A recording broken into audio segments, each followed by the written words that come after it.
Well, I guess it's another time for an episode of Winning with Winans. Let's go.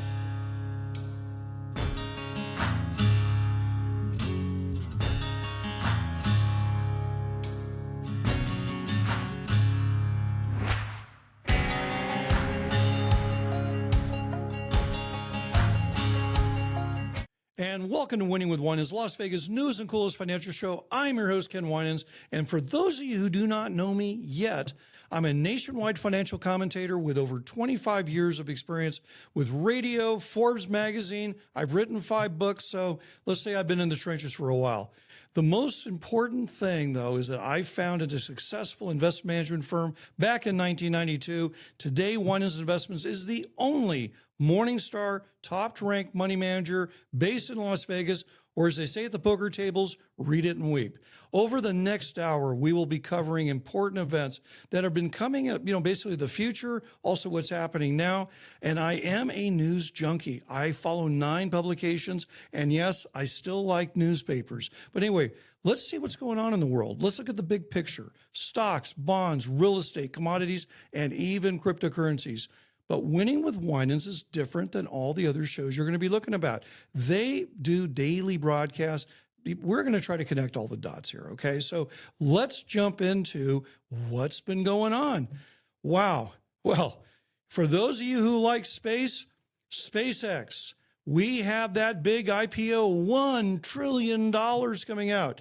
The good news, we're going to have a big news event here. Everything's going to go great. Bad news, Elon Musk is not going to give up that much stock, that much control. So that means it is going to be tough to find those shares out there for any of you who might want to buy it. So a little tip: there's a lot of companies that you can buy that do work with SpaceX. Go buy their stock. Don't worry about SpaceX stock. But anyway, for those of you who might be interested, it's going to come out on June 12th, if I remember right. And, here's just one other quick thing. Hot IPOs. Every firm likes to promote these hot IPOs. I remember when Saudi Arabia Aramco went public, that was going to be a hot IPO too, because at the time they had most of the oil in the world. Guess what? The stock was still trading about the same place it was a year later. So don't be surprised if this actually ends up not being as hot as many people think it is. We'll have to see. Okay. The Iraq war, Iran war, causing short-term production problems. U.S. investments are still in demand, though. Climbing this wall of worry in the stock market. But okay, we're going to have to get used to the idea. Things such as motor oil. There's a big report that came out that said, hey, we might not be able to change our oil as much. So this is my advice to all of you. If you have concerns about it, you're going into the summer driving season. We all know Las Vegas being what it is. We don't like to put car maintenance off around here. Go check with your company, make sure they have it. Hey, things like fertilizer. Go talk to anybody who's in agriculture. That could be a real problem this year, but we'll talk about commodities in a moment. But bottom line, this all reminds me of COVID. I mean, we had the same shortage stuff going on then. Yes, we all noticed and we all remembered some of the store shelves were a little empty, but it all worked itself out. But I would also say this: it's not affecting the stock market. I repeat what I said a moment ago. Foreign stock ETFs are actually lagging this year. U.S. investors don't have to venture offshore. They can buy good old-fashioned stocks here. Some other quick things in the news, and we haven't really thought about it. I've been asked by a lot of people, why is cryptocurrencies not doing all that well this year? Well, one of our great fears has finally come true.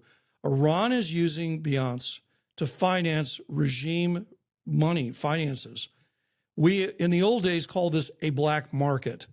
This is bad. This brings in criminal elements. This brings in everything bad. So now the concern is crypto might be set back by a lot of concerns that the federal government will not let it be regulated properly. Therefore, banks will not be allowed to sell it. We'll have to see what happens, but it is a concern. One other quick thing, and again, the comparisons to the Iraq War. There was a lot of talk about Iraq War having black markets and Saddam Hussein having money offshore. Folks, we're going to have this talk going on and on and on, and it goes on with every single military conflict. So something to keep an eye. Okay, something positive. Earnings. All this concern that consumer sentiment's down, everybody's not spending money. Well, first off, I was on the Strip this weekend.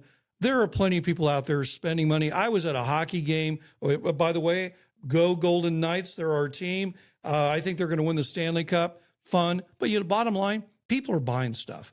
People are out there still spending money. Maybe they're doing it on credit card debt, but they're doing it. So guess what? TJX and Ross Stores beat their estimates. Wasn't even close. So the tariffs didn't matter. The war didn't matter.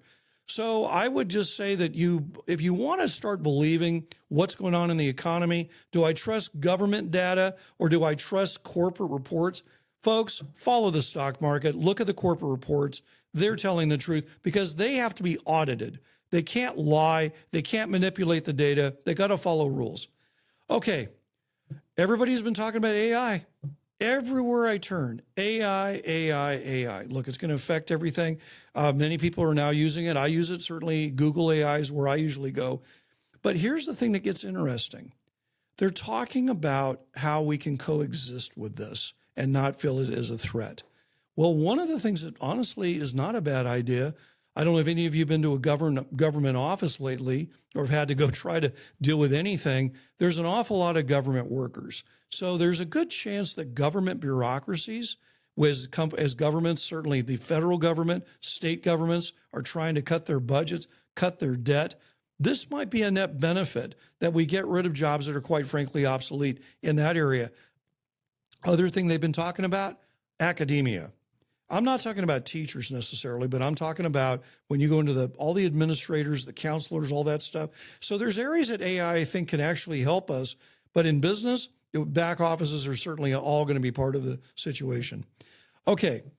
For many of you, you had been hearing from your wealth manager this thing called alts, private equity, private debt, commodities, hedge funds, and the government is talking about letting you have access to this in your 401k. Okay, I'm just going to be blunt here. Your 401k should not be a place to gamble. I mean, if you want to have a side account on the outside, that's fine. But now private debt is having some problems, whether it's especially on the debt side. So anyway, we'll have to see what happens there. I actually think the biggest news that I've seen this whole last week, and I think it's huge news, Avalon Bay Communities and Equity Residential are merging. Now, probably some of you have no idea who they are, but I'll tell you what, if you rent an apartment or you do a B&B in an apartment, go look and see who owns it. It was probably one of these two companies. So we are now going to be looking at the biggest private apartment building owner in the world being merged. You don't even hear much about it, but it is important. And what it also tells me is that there are opportunities. And we all talk about what's going on in real estate. Now, Vegas is a little different than everywhere else. We're actually doing pretty well. But a lot of people have been complaining about what's been going on, especially out in California. But the migration is continuing. So the fact these guys merge tell me they want to take the cities and the smaller towns and cities and merge them together as this migration of people moving to the Midwest, moving to Nevada, moving to Florida continues. Okay, a couple of last quick things that I think are so important. In spite of all that we've been reading about, the U.S. dollar is stable. When I hear all these pundits on, you can name your channel, I hear it all the time, talking about how this inflation is so bad. This is like the 1970s. It is, I ride horses. It's what I muck in the stalls. It's BS or HS. We do not have the 70s inflation spiral because back then the dollar lost a third of its value. Our dollar is stable. By the way, any of you planning to do a trip to Europe this summer are going to find it's probably pretty cheap. Okay, last couple of pieces of news that I think are actually somewhat important. We have a new Fed chairman named Kevin Walsh. He has a big job. Look, for those of you who remember, we had COVID, we had 2008, 2009. Who was the backstop on all these things going bad? The Federal Reserve. They had to buy all the debt to keep everything going. Remember all that? Yeah. The Fed's balance sheet is now at $7 trillion. You know what? They need to start paying that off. They need to get that down because the Fed's job is to be in that place of worrying about crisis. And you know what? Quite frankly, I've talked about a lot on this show. I actually feel the next boomerangs are in place. I'm an optimist at heart, but when I read the news coming out of states like Illinois, California, New York, massive debts, I really do think that's going to be something that causes big problems going forward. The Federal Reserve, although they haven't done it before, I do think they're going to have to step up and basically maybe a backstop on a lot of municipal debt. So something we all have to kind of at least consider. Hey, look, talked about how good things are. We're doing trade deals. Europe, China. We're cutting oil. OPEC is breaking up. UAE left. Venezuela's next. U.S. is going back to be in a control situation with energy in the world. We have new alliances with Canada and in Mexico. You know what? Things are not that bad. And I just would just say, hey, let's just go with the flow. Markets are going up. Okay, let's get to something a little bit funnier. Have any of you by chance seen pictures of the new Ferrari $700,000 electric vehicle? I don't know what to say. I love Ferraris. I certainly love to watch what goes on. Let's just put it this way. The critics hate the thing. In my personal opinion, it looks like a Prius. That's the best way I can describe the thing. It does not look like a Ferrari. Well, the company immediately lost $5 billion in value. So it's kind of interesting. We're going to couple this with F1. F1's trying to go green. I was at the race, or I was watching the race, the Montreal Grand Prix over the weekend out at our pavilion. And you know what? Those new green cars are very heavy. There were a lot of problems with them. We'll just have to see how it plays out, folks. But I'll tell you right now, if you're going to go to the Vegas Grand Prix, be surprised that those heavy cars might be spinning out if we have any rain. Okay, look, we have to take a quick break to hear from our sponsors. I threw a lot at you. We'll talk when we come back to the next segment. We'll talk about what's the individual things in the stock market. So this is Ken Winans, Winning with Winans. We're going to take a quick break. We'll talk in a moment. And welcome back to Winning with Winans, Las Vegas' newest and coolest financial show. I'm your host, Ken Winans. You know what? I'm still kind of laughing with my team here about that new Ferrari that I talked about in the last thing. Go look at a picture of it. And look, just tell me, go look at the picture. Would you spend $700,000 on that thing, compared to an old Ferrari? I don't know. Maybe I'm just not looking at it right, but that's just me. But listen, let's jump into the market scorecard, which is what I just talk about. Hey, what's going on with individual stocks? Well, the stock market, again, with everything going on, good grief. If you listen to news, and by the way, we even talked about it. We're in an election year. We got midterm elections coming up. Depending who you listen to, one says we're nearly going to go into a depression. The other one thinks we're back in the roaring 20s. You know what? It's a little bit of everything. But here's the thing, folks. The market climbs a wall of worry. It's an old Wall Street phrase. You know what? And I hate to say it because I'm a vet. Members of my team here are vets. You know what? War is terrible. I feel bad for the troops over there right now. But here's the thing. The markets usually go up in wars. And so it's not a surprise there. But now I am always been concerned with just paying attention to the Dow or the S&P 500. I actually have my own stock index. And to me, it's kind of like the great BS detector, because the only way you make it to my index is you've got to be publicly traded 40 years. It's kind of like the Capitalist Hall of Fame. But this index is up 15% on the year. This is on track to be a 35% year. I'm not promising that, but I just know that at this point in the time in the year, with everything that's been hitting the market, it's not a surprise to me that things are actually moving in the right direction. Okay, what's interesting though, and listen closely, the leadership has changed. I know you all been hearing about the Mag 7, or we used to call them the FANG, or you hear about buying, worldwide stock markets. That's not what's moving up. You know what's actually moving up? Old technology, old tech, electronics, all the stocks that have been around for, like I said, 40 years. Guess who's leading this year? It's not NVIDIA. It's not Microsoft. It's Intel. Now, you know what's really funny? They kicked Intel out of the Dow Jones Industrial Average, I think last year. This stock is up 200% this year. NVIDIA is not even close to that. So again, here's an old company everybody had written off. And in fact, we might want to tease about the government making investments. Government has money in Intel. Hey, thank you, Trump administration. I'd like to pay back some of our debt. Okay, other big group, not a surprise to everybody, energy. Hey, energy stocks are up. They're up 25% on average. And remember, this is 25% at the end of May. I mean, we still have a ways to go. Guess what we're doing again, folks? Big moves in offshore drilling. All those things, and now what we call the Gulf of America. The big company there, Oceaneering, is up 55%. They're involved in those offshore rigs. So here's my point. When you talk to your people that you turn to for money, if this is news to you, you need to have a little talk with them and say, look, you want to buy what everybody else is not buying. Okay. Don't follow the herd. You want to make money. At the end of the day, it's about making money in the markets. Okay. Bonds, and I'm going to throw in there preferred stocks. All the talk about how bad bonds are doing, bonds are having this terrible year. Well, I have news for you. Corporate bonds are actually holding up very well this year. And this is in spite of all the volatility, concerns about interest rates, and the yields are at 6%. So for any of you out there that are scared, you know what? Go buy some good old-fashioned American corporate bonds. There's a lot of new issues out there, mainly industrial bonds. Big articles coming out about new pipelines in the fracking areas in the Midwest. Hey, go take a look at that. If you have a tax problem and you want to look for something that pays an income, but you don't want to pay the full amount on capital gains or on income tax, go look at preferred stocks. Many of them get preferential tax treatment, and they have a dividend yield right now. You ready for this? 7.5%. A lot of them are bank preferreds. So again, some of those are my favorites.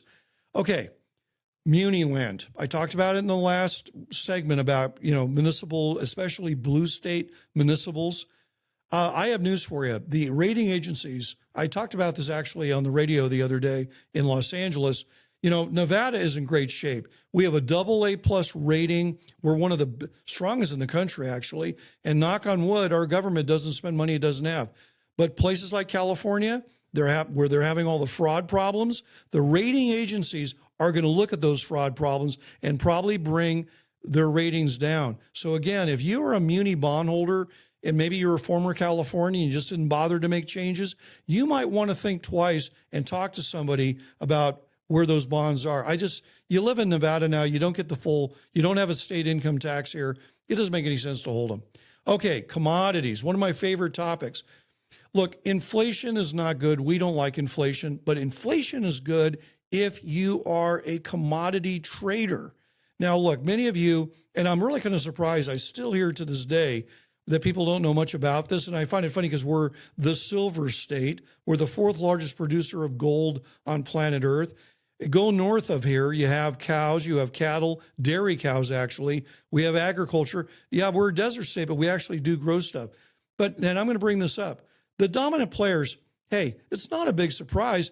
Energy is obviously a big player this year, crude oil, but it's also agriculture. Crude oil is up 60% year to date. Okay, we don't want to hear about that because we go to the gas pump and see what goes on there. But wheat is up 40%. Soybeans, which, we all eat them, trust me, is up 55%. Cotton is up 33%. Folks, if you want to make money, that has handily outperformed the stock market. Again, you should talk to your advisors. If this is news to you, you should just really think about, hey, look, maybe we need to talk to some other people as well. Or contact me, and I'll tell you where to go. Okay, the silver and gold phenomenon that we all looked at earlier this year, gold is going crazy. Everybody's buying gold coins. Well, let me tell you, the glimmer is off the metals for now. Copper's actually doing really well, but gold and silver have been trading sideways since the blow-off. It's a lot of sellers, especially in the Middle East. They're having to sell a lot of their gold reserves to keep their budgets going. I just think, again, if you are a gold bug and you've got too much of it in your portfolio, you might want to think twice and maybe put some of it on the side. I don't know, just something to think about. Okay, crypto. Crypto's new. I know it's chic. Everybody's been hearing about it. Here's a simple fact of it. Both Bitcoin and Ethereum or Ethos, however you want to call it, they're down big on the year. They're down 17 and 31%. I have a rule. You get to this point in time in the year, and if something's not moving up, I get rid of it. I think you have to take a good hard look at what's going on here. Listen, I'm not anti-crypto. I am actually a certified cryptocurrency trader. I went and studied it, but I think you should put it in line with other commodities. And quite frankly, there's other things that are doing better. I think investors are beginning to say, look, when I can do well in the stock market, why do I want to worry about my wallet being hacked? Or, in the case of Coinbase, I think they laid off 20% of their workforce. I mean, it's just not the same thing it was a couple of years ago.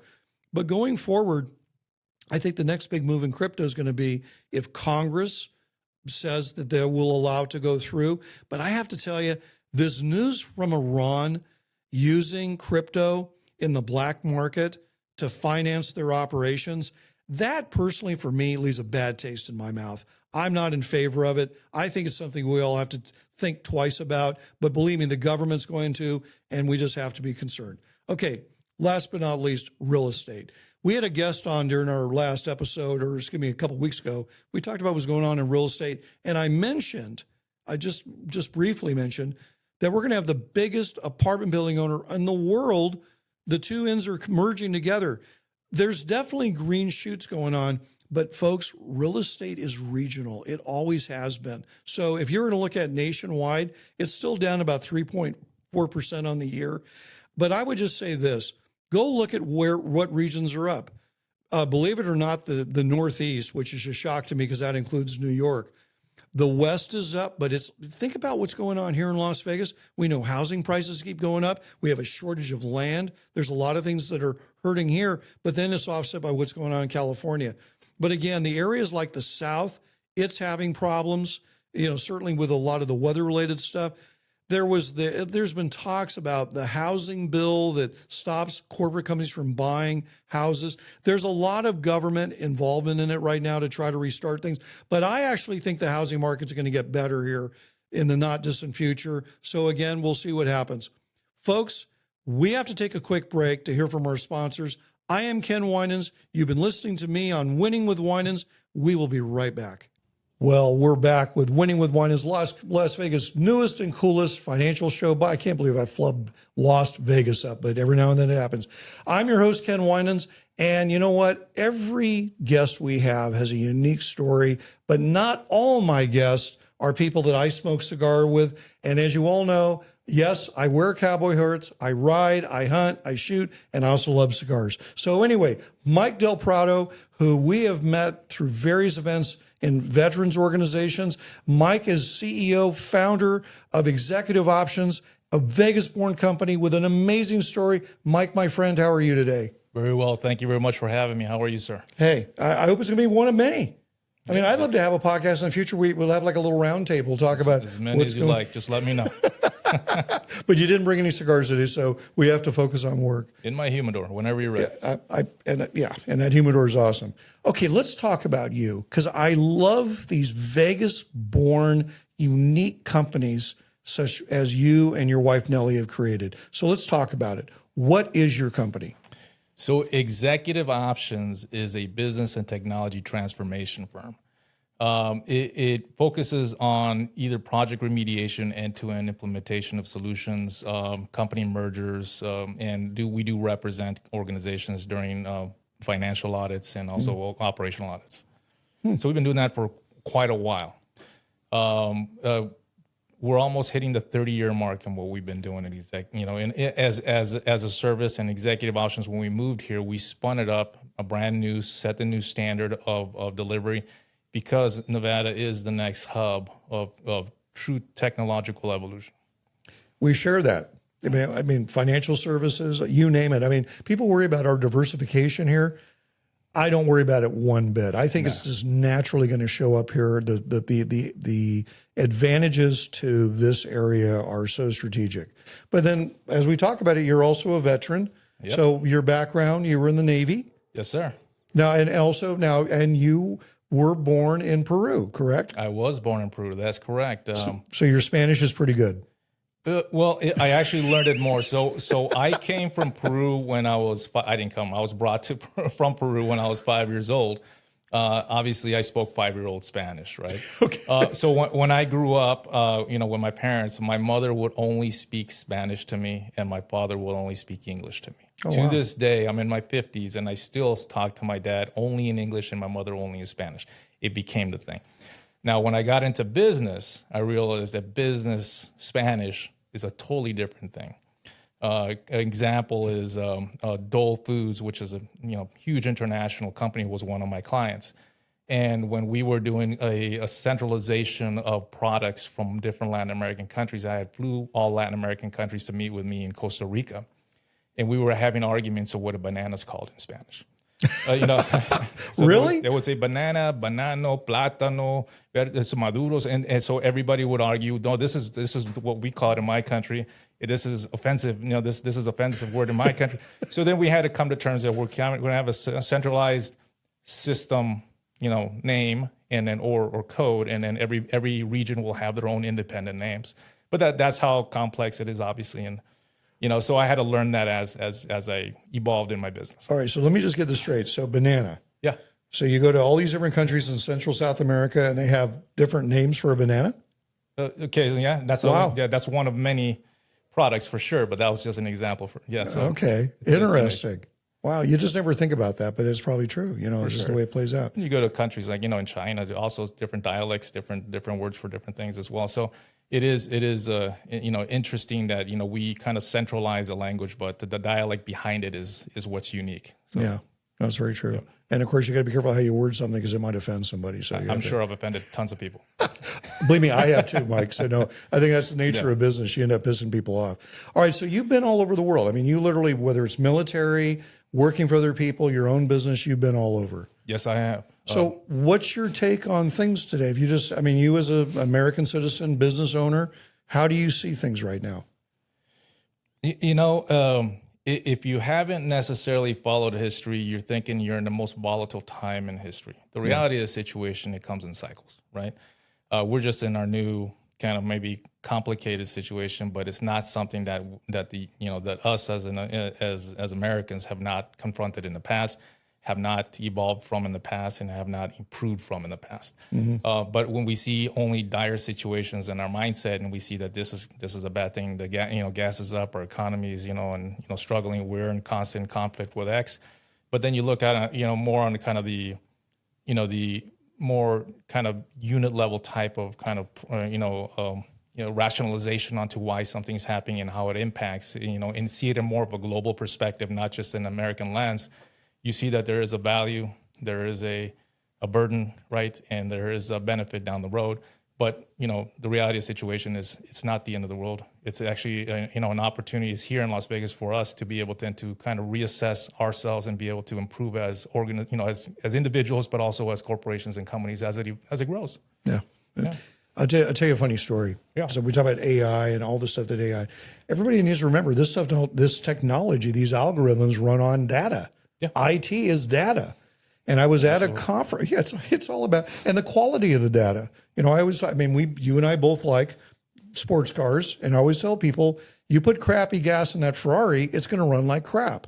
And that's the same way I see this stuff. But the funny part of the story, I was at a conference, right, and they had the big booth on AI and the young guys. And they, actually, they were in hoodies. Believe it or not, they were actually in hoodies. So they lived apart. Okay. And I asked them, because, with my books, I've gone way back in time. I said, so I'm just curious, guys, how far back did you go? I quote you, Mike. Oh, we went way back. We went to 1980. Yeah. Yeah. I said, Stone Age, huh? Okay. And this was like a year and a half ago. And I said, okay, so the algorithms you guys are building for AI think that the worst inflation ever in American history is now. And I said, why didn't you guys go back to the 70s or post World War II or post World War I or the Depression, talk about deflation? No, that just wasn't even in their thought. But it goes what you said, it's history. It's how things cycle. Yeah, and I can reinterpret their response as well, right? So if you're talking to a techie, I myself was a developer at one point in time as well. Became very effective at it. That's actually helped me boom my organization, and then I took over more kind of in industrious endeavors. But if you're talking to a technology person, you're saying, how far have you gone back in data? They're saying they're saying a timestamp, a block of data that they're picking up from, but not necessarily not following the history. So the history from the beginning of data being captured isn't that far off, right? So we're not terribly far away. So in the 80s is kind of a a good starting point. And now you're picking up history from the 50s, 40s, 60s, the 1800s, whatever you captured during those 80s, and then you're seeing the evolution of it over time and the reinterpretation of it over time. So I'm assuming that that's what they meant. I don't think it'd be silly for somebody just to capture a subset of history. Just it's a set of data that carries all the history. That's what I'm assuming. Well, the other thing was interesting, and I know this is with my studies. I don't know what is so magical about March 18th of 1980, but a whole bunch of financial databases, that's when they start. Don't ask me why. Somehow that somebody just said, well, this is as far back as we have to go. But I think that the moral of the story is that, getting good, accurate data to make good decisions on is hard work. You have to spend the time, and then you got to filter the data. You got to make sure, hey, anomalies. Did that really happen, or did somebody miss a decimal point? So, those are things like that. So, in every client that I've had in the technology side, right, when they're transitioning from one technology, a legacy technology, to a new technology, there is this component of the data migration, and within data migration, there is a thing called data cleansing. So they know in themselves, in an organization, that they've gone through iterations of processes, they've improved their processes, they're adjusted it, they've come with a merger, they adopted new things.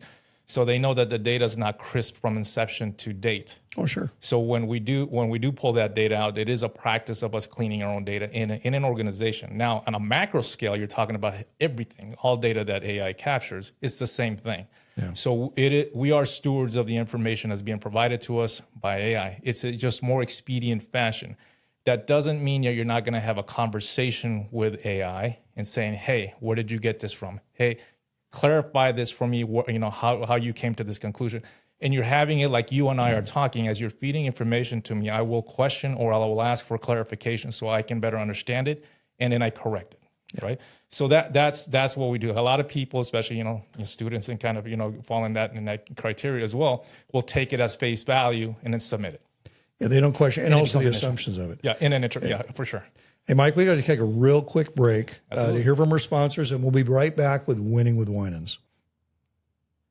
And welcome back to Winning with Winans, Las Vegas' newest and coolest financial show. And I am Ken with the cowboy hat, and I am with my good friend and this guy in business, he's one of the best, Mike Del Prado, CEO and founder of Executive Options. And we've been talking about data, and we started talking about what is going on around the world. So, Mike, let's go around the globe right now. It is interesting as heck. It definitely is interesting for sure. But it's like I mentioned before, right? It's nothing that we haven't experienced historically in the past. Mm-hmm. Obviously, technology and the boom, like you were mentioning about AI, is a whole new thing, right? And how we need to adjust and brace ourselves for that evolution. We're not stopping that train. We need to accommodate, jump on board, and drive in a different way. Yeah, no, I totally agree with that. So going on around the world right now, I look at it from a commodity standpoint. I look at it also from a currency standpoint. It's so fascinating because, all the pundits, and unfortunately it is a mid-year election year, midterm election. It's all beginning to get in. And I think I've told you this. It annoys me to no end when I watch an ad and they've taken a data sample that's like a weird date because they're trying to massage the data to fit their point. But what everybody missed the mark on was literally the dollar is up. The dollar is stable. The dollar is in a range it's been in for years. That has been missed by everybody. Everybody thought the dollar would be, south of here. It'd be devalued badly. That didn't happen. Now, the part is that also that I'm going to throw in there is that President Trump just came back from China. And here we have the war in Iran going on. We have all this. And he took all these business leaders. And according to what I read, they're doing deals. Everybody is still out there doing business. Now, are you surprised that, hey, the march goes on, business goes on, we're not going to let all this stuff get in the way? We didn't get this power for not, for ignoring that. So for absolutely words, there's always, business is always going to happen, right? There's always going to be an opportunity to leverage, leverage up the what is out there to be able to kind of evolve on. China, is seen as we're either their, depending on the lens, right? We're either their biggest customer, right? Or, we are an innovative arm of the world where China wants a piece of that action, right? So I think it makes perfect sense for the two countries to find some synergy, continued synergy, not that they don't have a continued synergy on a business level. Political level, we might not see eye to eye. We won't see eye to eye ever, right? But in business-wise, that we understand that we need to be able to continue to operate our countries appropriately and effectively. So we do need to continue to do business together. Well, it's when you bring up, who do you see eye to eye with in the world from as a country standpoint? We don't see eye to eye with the Canadians. Even countries that border us are vastly different. So even in the way people interpret the political process. Now, talking about the big shakeup, and certainly Venezuela. Now you, as you said, you were born in Peru. We know that South America has always been this very interesting place of the pendulum extreme swings of fascism and communism. What do you think is going to happen in Venezuela? If you had to make a guess. Ooh, wow. Okay. So strategically, it still is. It's a sovereign country. It still is, independently run, without the behest of the United States. Nonetheless, our influence has become a little more predominant, a lot more predominant for that matter. I think we've given open forum for the general populace that maybe felt disenfranchised and inability to kind of express their voice to now express their voice. Maybe giving them an opportunity then to find the right leadership and then the right path forward in global partnerships as well.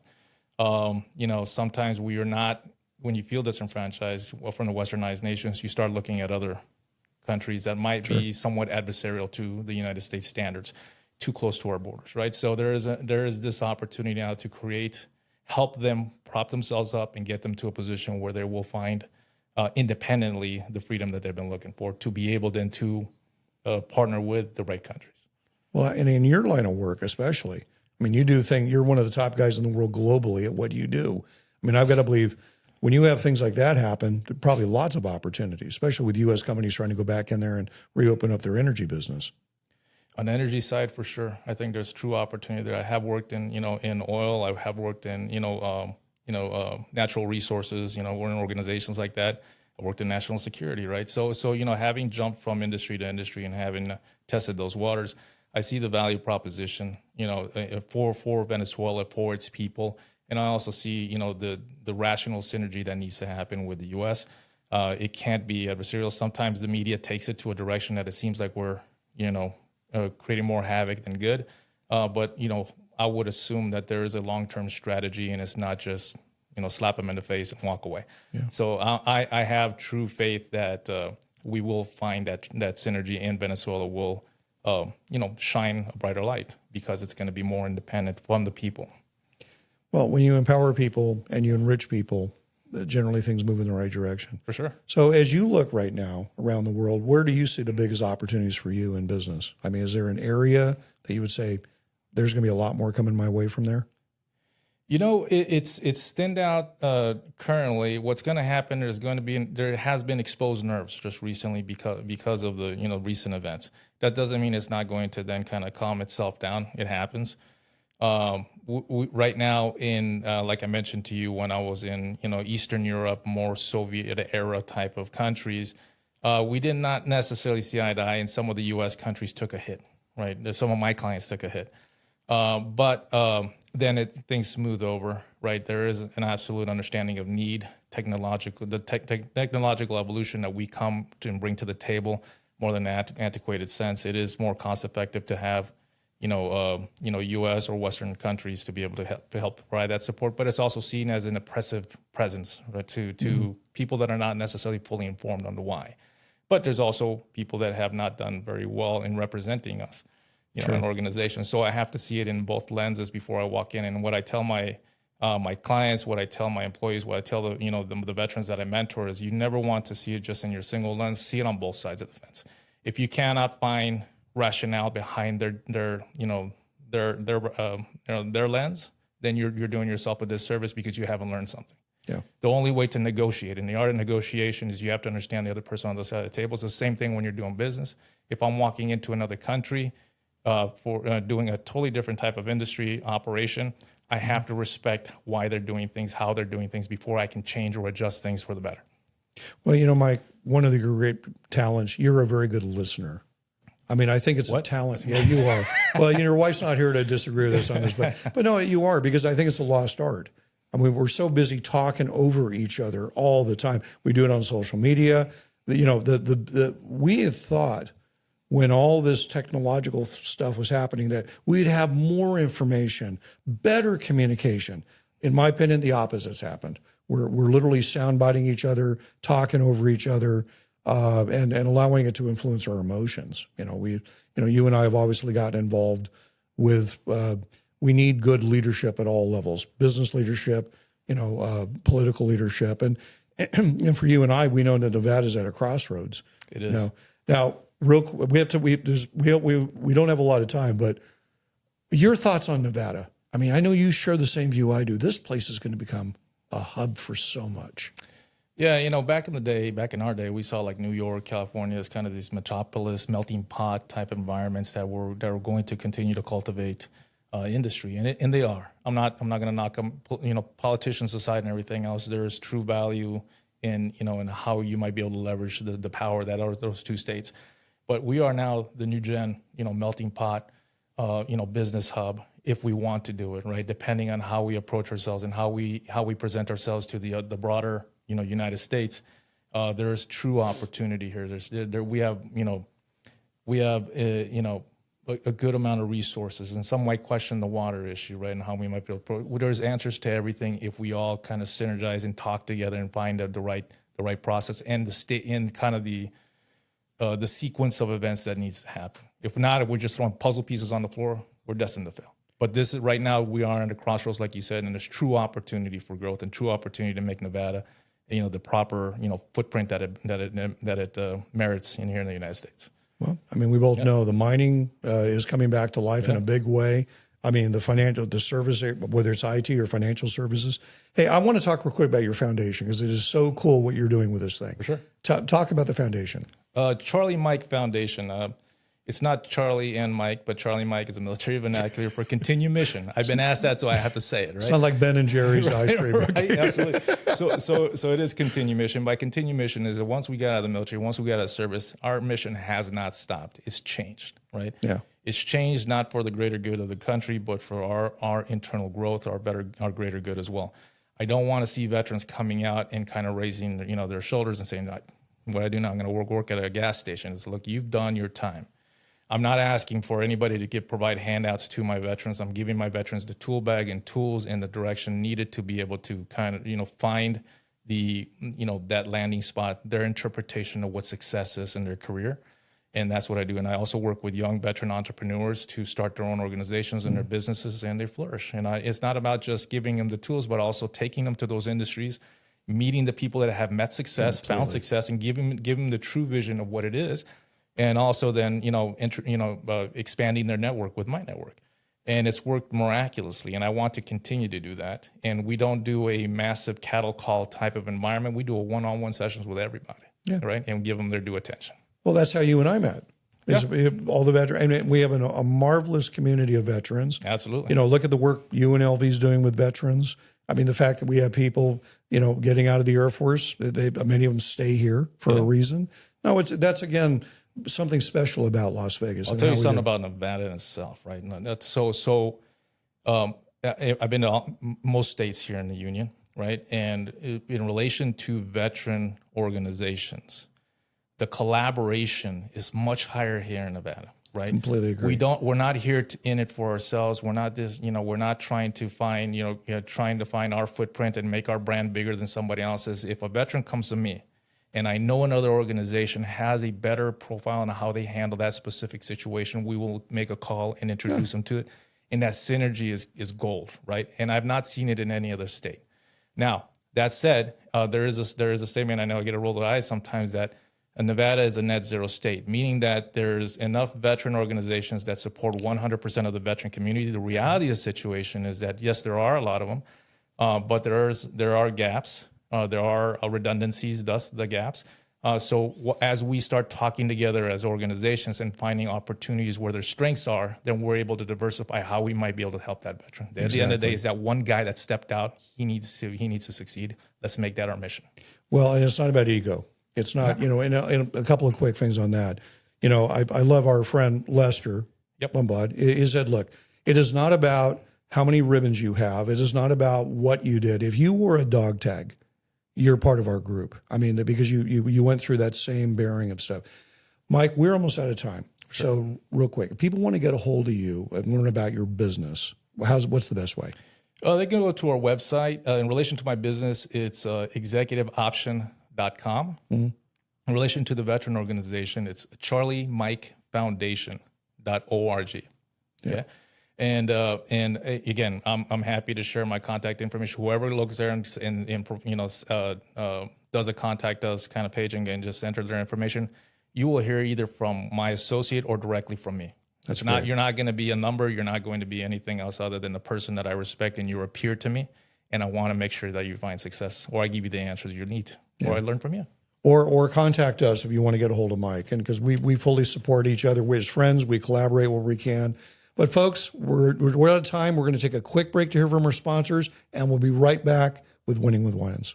And welcome back to Winning with Winans, Las Vegas' newest and coolest financial show. I'm your host, Ken Winans. Hey, I hope you enjoyed our guest. You know, I've known Mike a long time. He is a true Las Vegas success story. I mean, and God bless him, his time in the military, what he's done with his family. Anyway, please go back and watch it.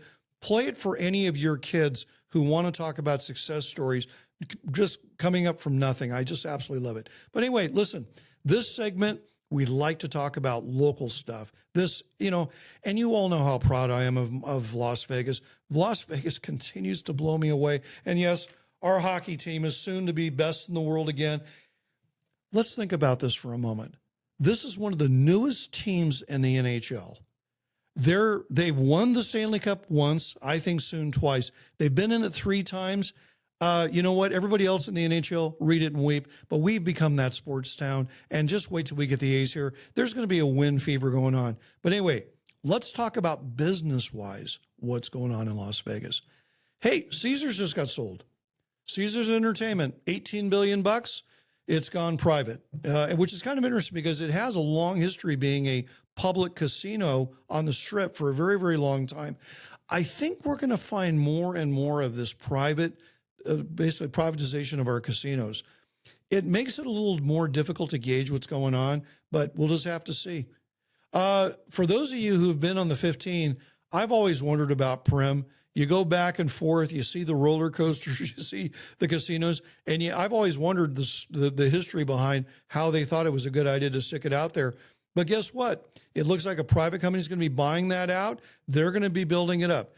This is why that 15 corridor, when we talk about Bureau of Land Management, releasing land, because we're talking about that we're going to have more rail running down that corridor, both freight, possibly the Bright Line train, which I'll talk about in a moment.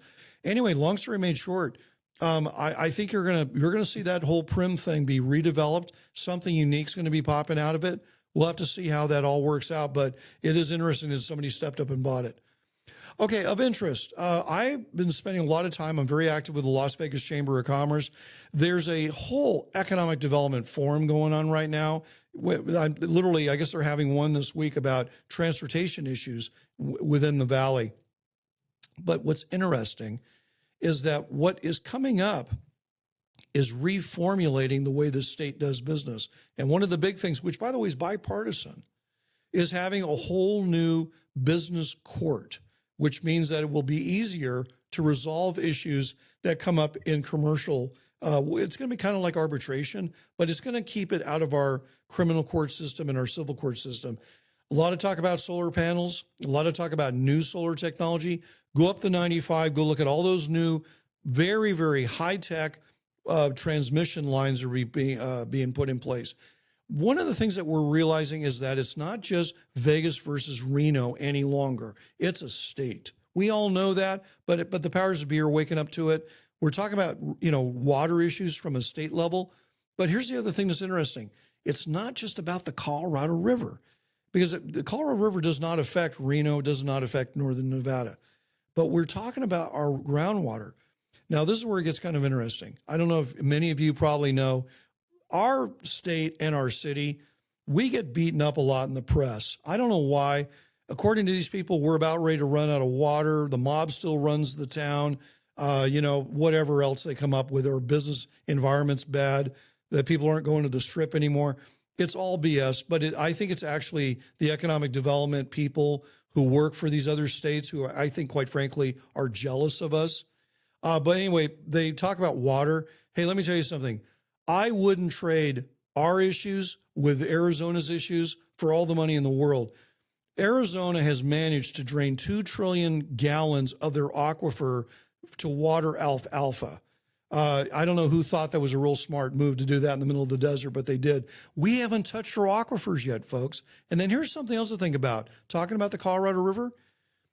Okay, Hoover Dam went in the 1930s. It's been, the thing was being built even, I think actually 1930.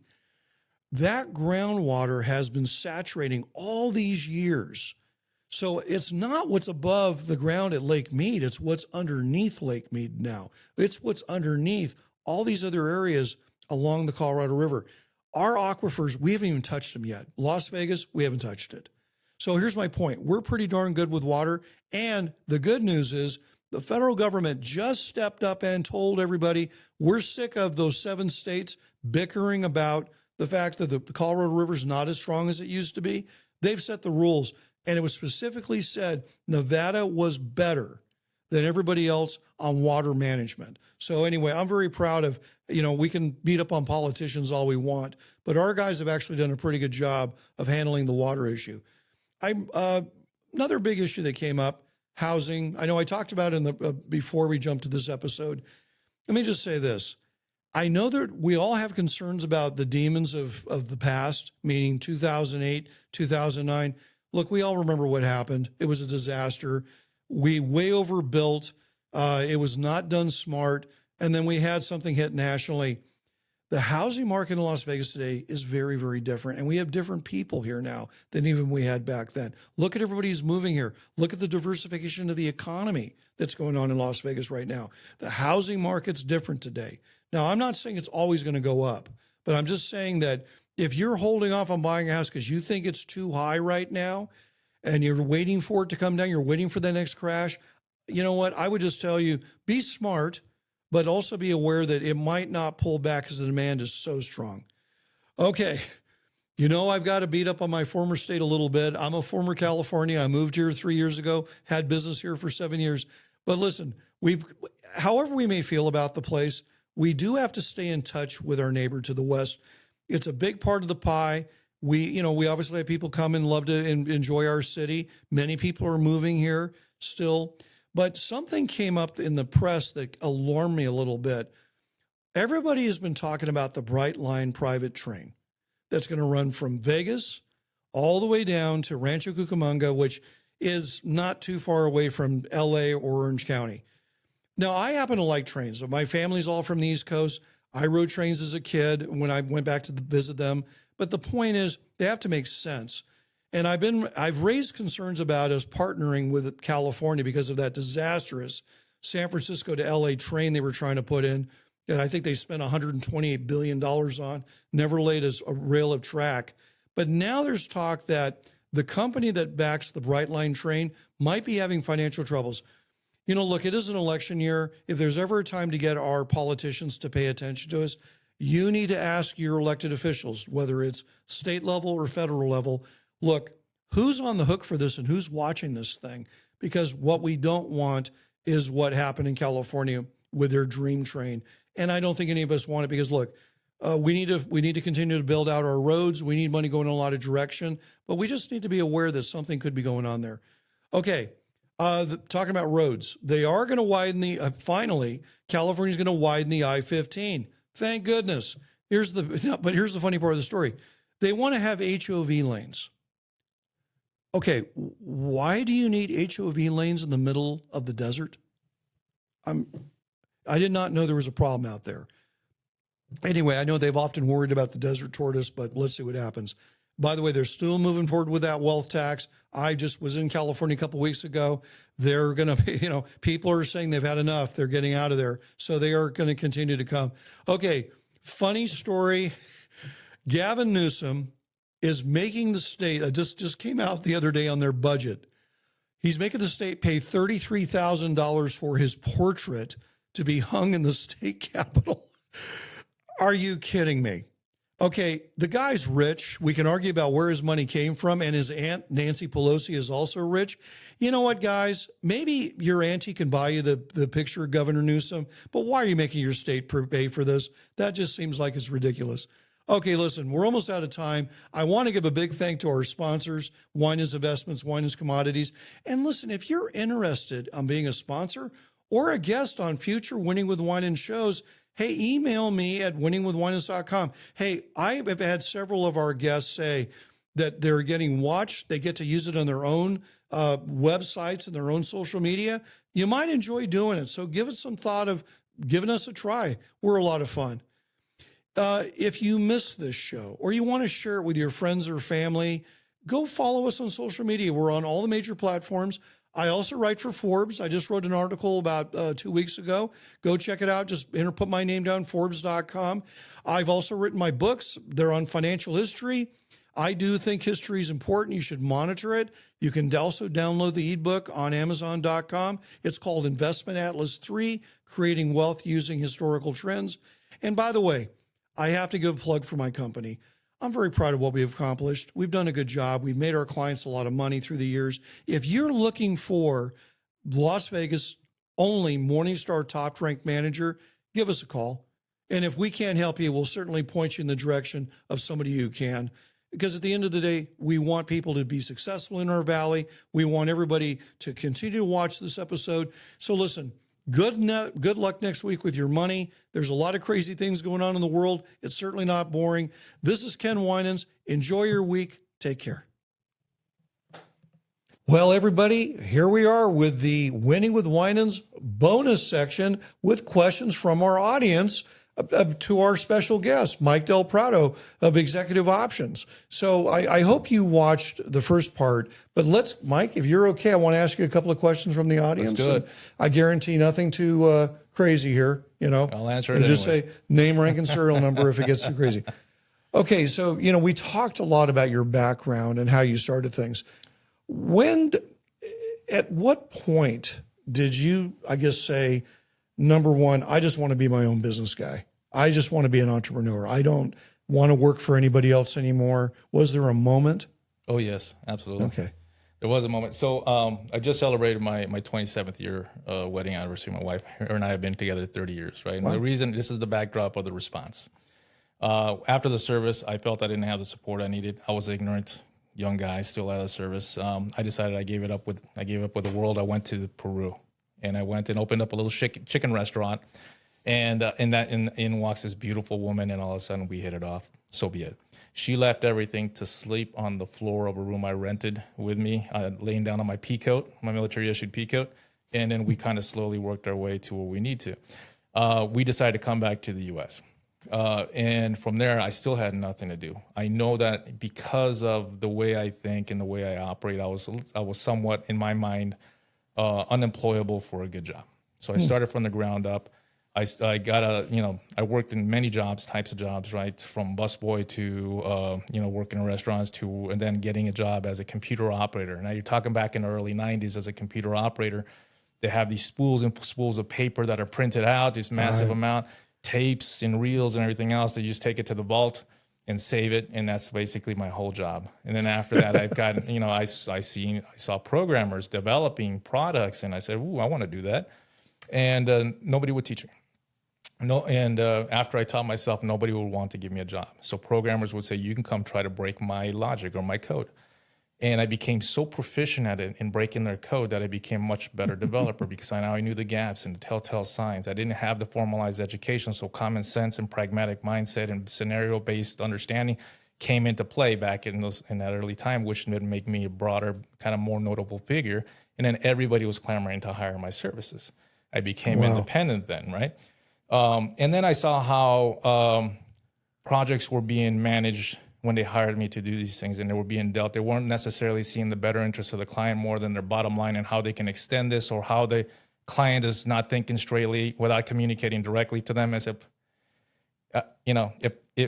if I'm paying for something, I wish you would come back to me and tell me your thoughts, your interpretation, your education, your whatever you have to bring to me, and so we can discuss it and negotiate the next path forward. But if you're just talking behind their back and doing all this stuff, it's not good. So then I started venturing into leading projects, leading technology projects, and then slowly went into business transformation. Then over time, then we became noted as the people to call when fire hits. So if you're talking to companies like the Big Four, the Deloittes, Ernst & Young, PwCs, that come in, exceptional companies, but everybody hits a roadblock or trips over themselves occasionally. Clients will call me to fix their mess. And then we were known for that for a few decades, and then we're at where we're at now, right? So here in Nevada, we focus on employing my veterans, not because they're prepared or completely understand what we do and how we operate, but so we can cultivate them and teach them. So long as they're patient with us, we'll be patient with them. We'll introduce them to the industry, and it could be the worst thing in their life. They're going to be bored, or they're going to be excited. So I've traveled the world and experienced things that I've never would have experienced, if it wasn't for me having my own organization, my own business. Well, I think too. I mean, I get asked quite a bit. And I always say, look, it's never just about money. It's about independence. It's about the ability to do things because I know this is the right way. Absolutely, and 100%. I would make, I know probably the same with you. When I started Winans, I took a huge pay hit. I took a huge pay hit. And people thought, my own father thought it was crazy. He says, what are you doing? Why'd you leave Merrill Lynch? Anyway, all right, and that brings our next question, leadership. Now, there's a phrase we often hear, leadership by example.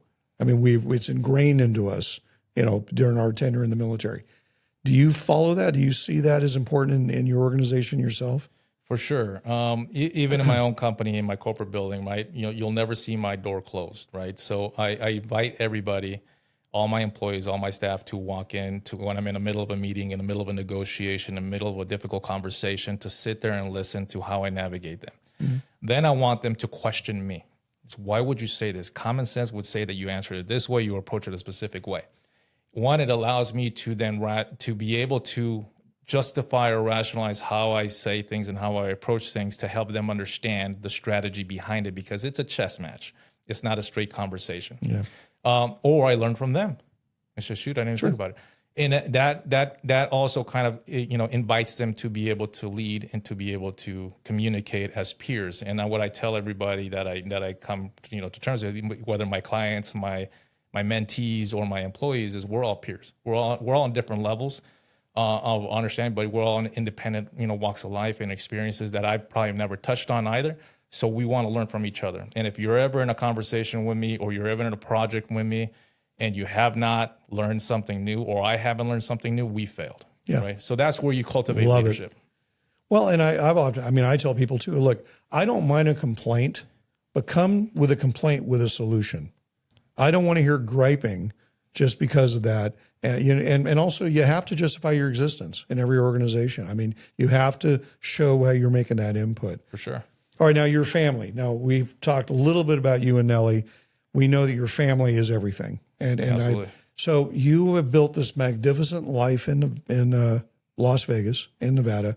You've cultivated these amazing relationships. Mike, somebody moving here, what would you tell them is unique about Nevada as far as building up relationships?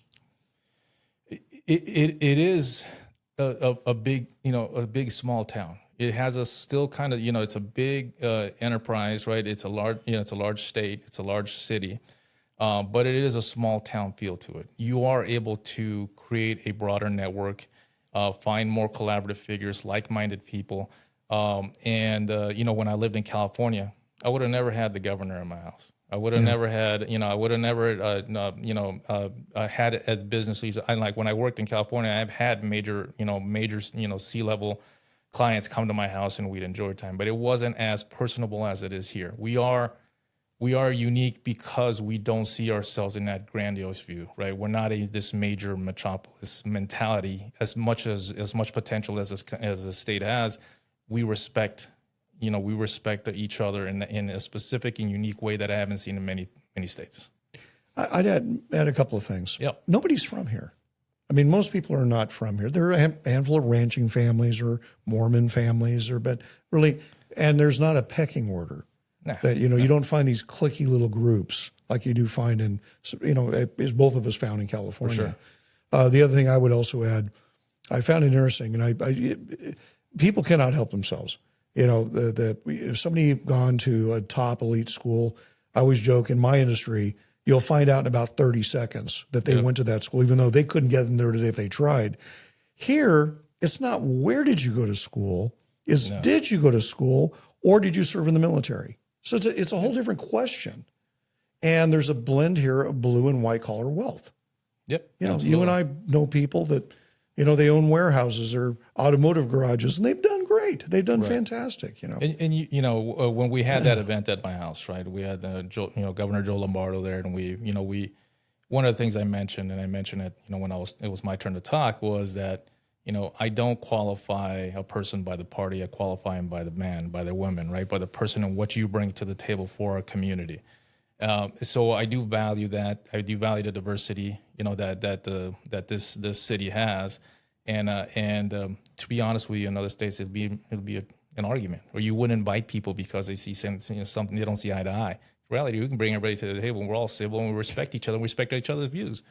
So I appreciate that, and in business it's the same thing, right? I might tell a CEO that he's wrong.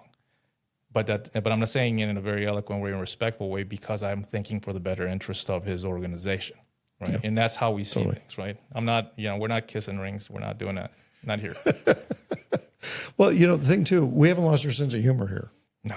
I mean, people here can make fun of each other. I mean, you and I have friends from both political parties. Yeah. I can make fun of them. They can make fun of me, and we go back and forth, and it's never taken personal. No. It's never, ever taken personal. I find that to be very interesting.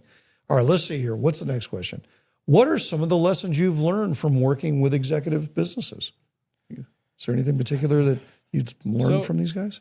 So, one thing that, I could say I've done several gold mines. I'm going to give you that as an example. Right? Okay. Oddly enough, I have in different parts of the world. And you can't come with the mentality that you've already done one so you know it. Every operation is different. Be it, you name it, I've done it. But if I come with the mindset that I've done this before, so I have all the answers, you've already partially failed the program. The reality is you do need to listen. You do need to rationalize. You do need to take that historical value from your past experiences and blend it into the proper solution for your clients. Yeah. Well, that's interesting. Because, we did talk about earlier that, like, we joked about the banana thing. Yeah. But you can't assume a banana means banana, Yeah, absolutely. Or God help you, you might get yourself in trouble. Okay, let's see here.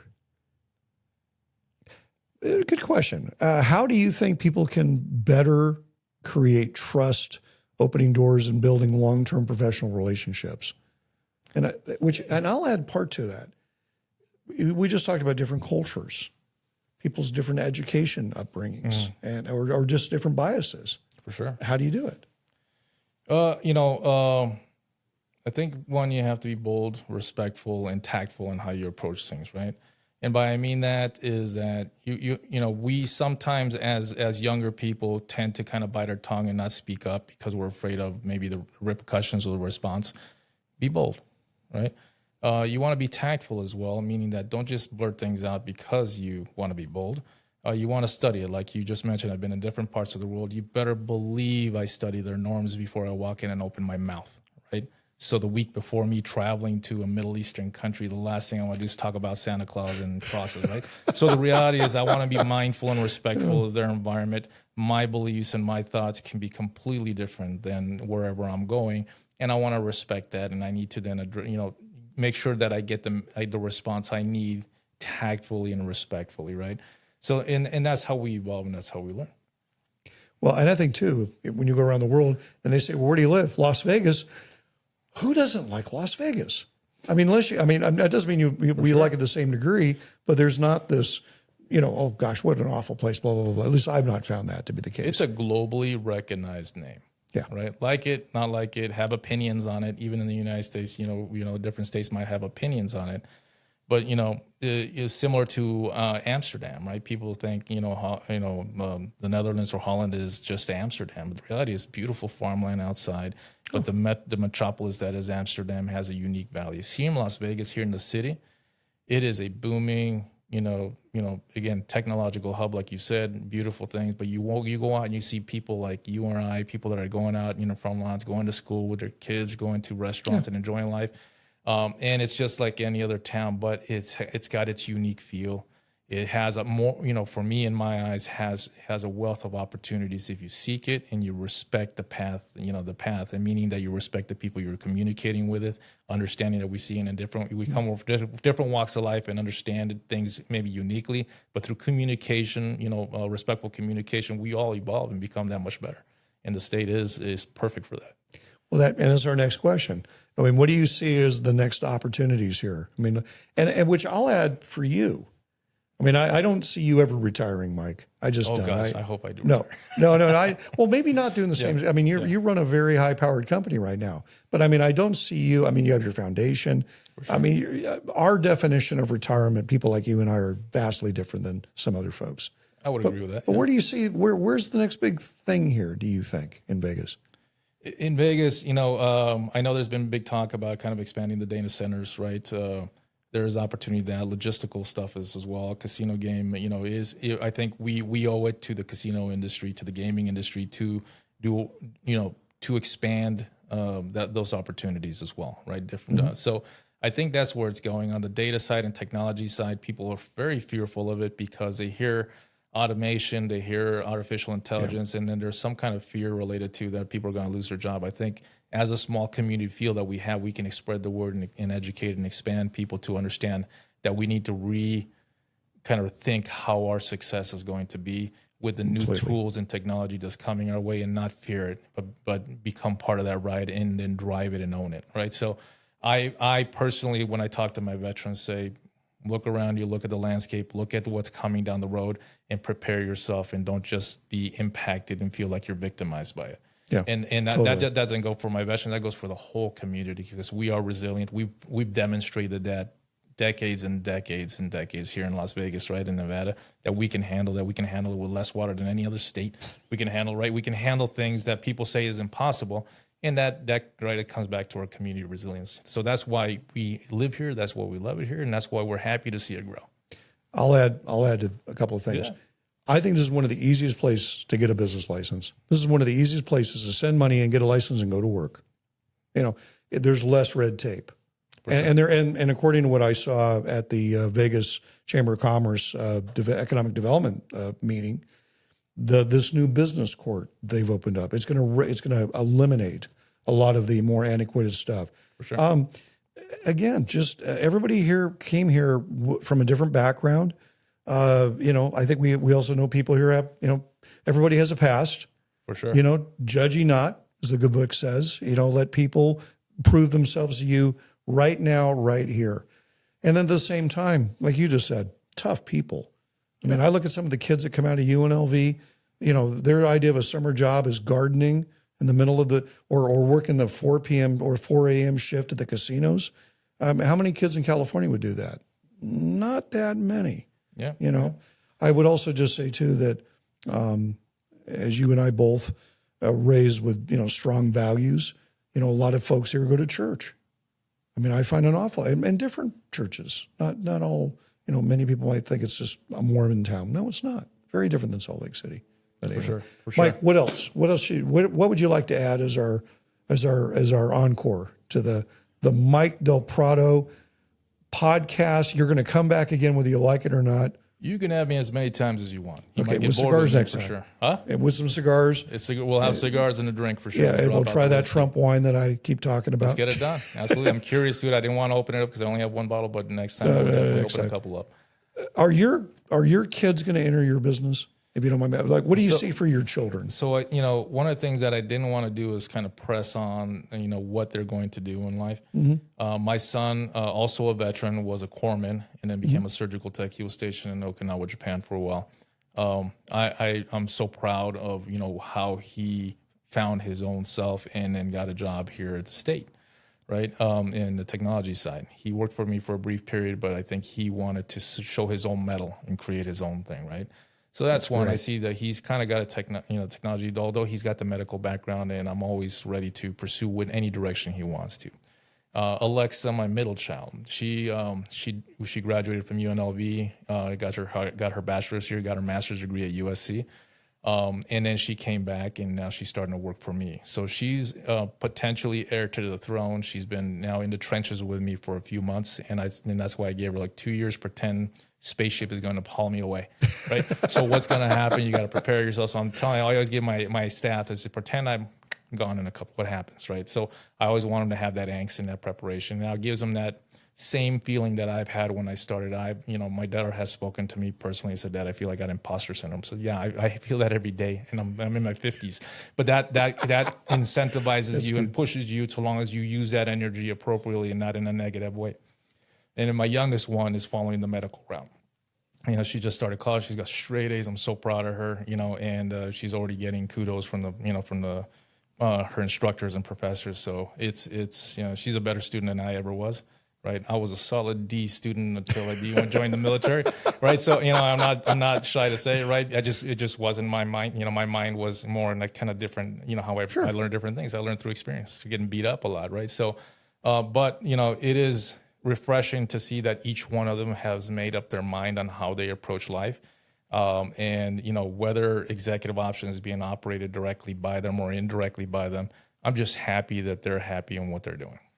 Now, your daughters, we're curious, did they ever even consider the military? Was that even in there? I know your son obviously did, but did they think about it? Yeah. The youngest one, she used to kind of just look at my scars and stuff like that. And she said, "Dad, I want to join the military. I want to be a Navy SEAL. I want to do this. Let's do it." Right. Wow. So, she's a physical phenom, a specimen, if you would say that, in her, luckily she, her mind has adjusted now to be in go the medical field. I say luckily, but I say as a dad, as I might be tough exterior, but I'm just terrified, of decisions that they might make that might put them in harm's way. But nonetheless, I respect it as well, right? That we all do that. We all kind of sacrifice that way. But, she does one-handed push-ups. She does, wow. She's 107 pounds, does over 560-pound hip thrust. She's a machine, right? Well, wait, she's not that big, is she? She's a tiny little skinny thing, but she's just nothing but power, wow. right? And I attribute that to Nellie, to my wife as well, right? She's a tiny little thing, but she just doesn't know how to give up, right? So when we train and when we run and we do whatever we do, she wants to keep up and she wants to push forward, even if she's going to drop at the end, right? So I appreciate that kind of mentality, right? You don't know how far you're going to, grow if you just keep, trimming back and, pacing yourself. Push yourself. Yeah. Push yourself, fall down on your face, right? And what I just finished a speech earlier today on a speaking event, and I tell people, look, I have a shiny book of success, really gold leaf, beautiful book of success. I have a full library full of failure, right? These failures are, you take them the way that they're meant to be as training tools, as opportunities to grow, to evolve. Every scar we have physically or mentally or emotionally, you can either leverage it as a crutch, as a deficiency, or you can see it, this is an opportunity for me to evolve and learn from it and maybe teach others. Yeah. So that's how I see things. Do you think, last question, do you think your kids are going to stay in Las Vegas or do they look out at other places? I see where they find value in Las Vegas, and I'll give you kind of a brief kind of history later. When I moved them here, and the reason I moved them here is that my youngest one saw a house that she really, really liked when we were tourists from California, and she said, "Dad, can we move here?" And I was traveling all over the world, and I said, "So long as we're close to an airport." So much to the chagrin of the rest of my family. And my son was in a station in Okinawa, I was just basing my wife and other daughter. Went ahead and leased the house here and kind of just moved. And then I was flying, and I forgot what country I was in, and I get a call from the kids and my wife and say, "We hate it here. We want to leave. I can't handle it." I said, "You know what? Fine. When I finish my engagement, we'll move back to California." So I finished and I come back and I said, "Okay, guys, you guys ready to go?" I said, "No, we love it here. We found it." So they found their roots. It takes a little bit of time. It is a culture shock. Whenever you go somewhere, it's not just in Las Vegas, any part of the world, it's going to be a light culture shock. And then so long as you're patient and then you start understanding the value proposition of why you moved here, one, the economy, two, why you're going to pay these mad amount of taxes, right? And then also, the community feel that exists here in Las Vegas. Why would you go anywhere else, right? But if they do decide to go, I'll respect it and I'll appreciate, their decisions for sure. There's a reason I asked you that question, is that one of the things I'm trying to tell the kids, the young people at UNLV, or for that matter, UNR, you don't have to leave. You can find a future here. this does not have to be your college town. This can be your home. And so it's important to us. Again, the education, the veterans, all the educational things, we've got to continue to own that base. Mike, I cannot thank you enough, my friend. Appreciate your time today. I know you're busy, and again, we'll have another one soon. Anytime. I'll bring the cigars next time. All right, there you go. All right, everybody, that wraps up this segment of Winning with Winans with Mike Del Prado. Again, if you want to get a hold of Mike or me, please go on the website. We'll certainly, and we can tell you what good cigar bars to go to. Absolutely. Just don't tell your wives. Shh. No. All right, you take care, everybody. See you next week. Cheers. Boy, that time went fast. I hope you had as much fun as I did during this segment of Winning with Winans. Make sure and tune in next week for another round of guests and interesting topics. And if you missed this, make sure and check us out on Spotify, YouTube, or go to our website, winningwithwinans.com, where there's a lot more information for you to follow. So good luck this next week. Look forward to seeing you then. Take care.